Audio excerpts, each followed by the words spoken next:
In this video, we are going to learn the basics of EKG interpretation. Munira tells you how. Before we start, make sure to subscribe to our channel and activate the notifications bell icon to be alerted when new videos are published because we've got lots of informative stuff coming your way. Understanding EKG is easy if you keep certain key points in mind. Let's break it down to the core to understand how the electrical activity of the heart converts into an EKG. An electrocardiogram is a test that registers the electrical activity of the heart with every heartbeat, and it allows clinicians to see a picture of the electrical conduction of the heart. By examining changes from normal on the EKG, a multitude of cardiac disease processes can be identified.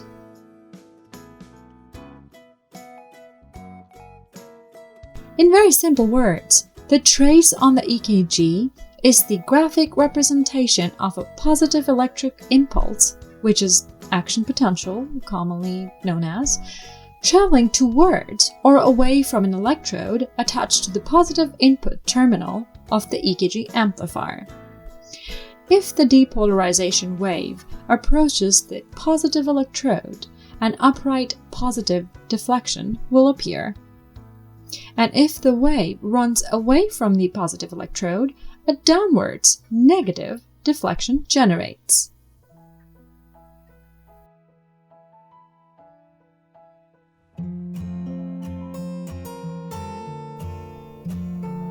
So this is how a normal EKG looks like. This one here is the P wave, which is a reflection of the electrical activity of the atria, followed by the QRS complex, which is generated by the contraction of the ventricles, and finally the T wave, which reflects the relaxation of the ventricular muscles. We can also identify segments and intervals. Waves, segments, and intervals have a special meaning in the EKG. Let's break it down piece by piece in order to understand the mechanisms that generate each element and how they translate into patterns that describe disease processes. Now let's see how the heart's electrical dynamics translate into the EKG trace. The basic EKG trace is composed of waves, intervals, and segments that represent depolarization or repolarization of the cardiac tissue. So what do these words mean? Well, when a cell is at rest, the cell maintains what is known as a resting potential. The resting potential results in the interior of the cell having a negative charge compared to the exterior of the cell. During depolarization, the membrane potential rapidly shifts from negative to positive. The physical translation to this event is muscle contraction. Following depolarization, the cell returns to their initial polarized state, generating relaxation of the muscle fibers, and this process is called repolarization. Let's talk about the electrical conduction in the heart. So, the electrical activity of the heart originates in sinoatrial node right here. The impulse then rapidly spreads through the right atrium to the atrioventricular node. It also spreads through the atrial muscle directly from the right atrium to the left atrium. The P wave is generated by activation of the muscle of both atria.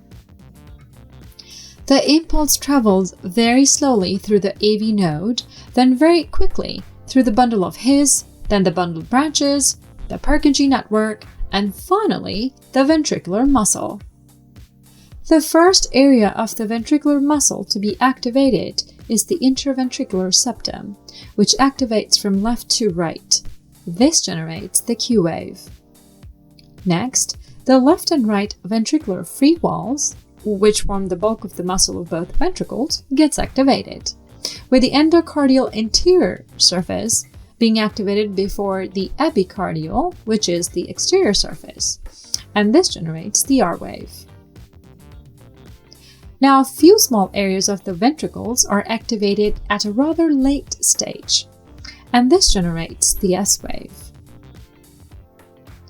Finally, the ventricular muscle repolarizes, and this generates the T wave.